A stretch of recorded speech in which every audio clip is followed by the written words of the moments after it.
আচ্ছা, আপনার সেই শৈশব স্মৃতি সেখান থেকে আমরা একটু শুনতে চাই। আমার শৈশব স্মৃতি যেমন যাপিত শৈশব কবিতাটি, যদি কোনো দিন ঘুম ভেঙে দেখি আমি হয়ে গেছি কাঁধের উপর দুবিনি ঝোলানো সেই ছোট্ট আমি। একটি ব্যস্ত সকাল ছুটে বেড়াচ্ছি ঘরময় মায়ের আঁচল ধরে।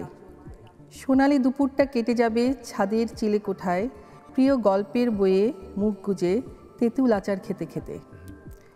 রংধনু বিকেলটা না হয় খেলার সাথীকে সঙ্গে নিয়ে কাটাবো, কানামাছি অথবা পুতুলের বাক্স সাজিয়ে।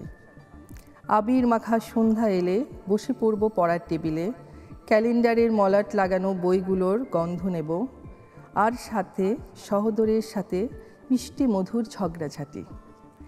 বেশ কেটে যাবে সময়টা, রূপালী রাতটা আসবে স্বপ্ন নিয়ে, রূপকথার গল্প নিয়ে। বই ভালোবাসি তোমারে দেখবেন প্রতিদিন সন্ধ্যা 5:45 মিনিটে। প্রযোজনা রানা ইসলাম, নিবেদক ব্যাংকক।